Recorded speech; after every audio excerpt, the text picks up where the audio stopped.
What's so funny about American liberals is they are doing exactly what the British centre and centre-right did and has led to us being completely fucked as a country.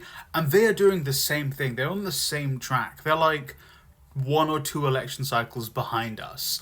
So, Tony Blair, centre-right, messes about, takes us into an illegal war which helped plummet his favourability. Sounds like Joe Biden, doesn't it? And then he screws over Gordon Brown by saying, I'm bouncing. Guess what? Joe Biden was like, I'm bouncing. Screwed over Harris. Brown trying to appease the centre-rightish part of his party, but also knowing that, I'm going to walk into just a terrible election. Harris doing the same thing, appealing to the right and walking into a terrible election.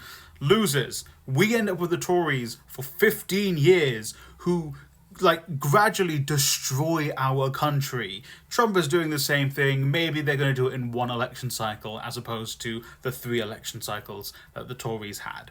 Destroys our country. By default loses the next election. I'm thinking Trump's going to by default lose the next election, but I don't know. We'll see. The Tories were trying to make it as hard as possible for them to lose elections as well. It's just Liz Truss just threw a complete spanner in the works for them.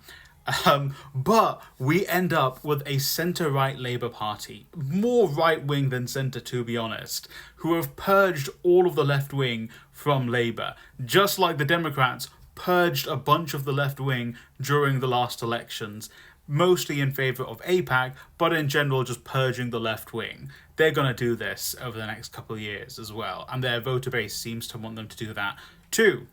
And now we've got a centre-right Labour who aren't materially helping the people because centre-right policies don't materially help anyone apart from the very rich and the upper middle class and above. They don't help the working class or the middle class. And guess what? Harris was pushing similar centre-right policies as well.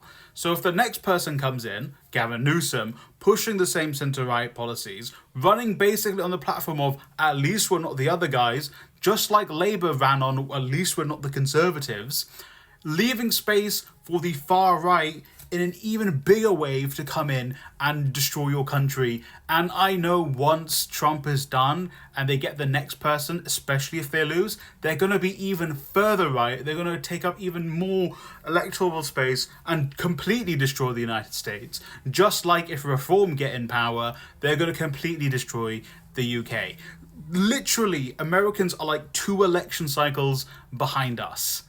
And we're saying don't do the same thing. Actually go for left-wing candidates, left-wing policies that actually appeal to the masses. Left-wing policies are relatively populist in terms of appealing to the masses. We have research for this from the United States.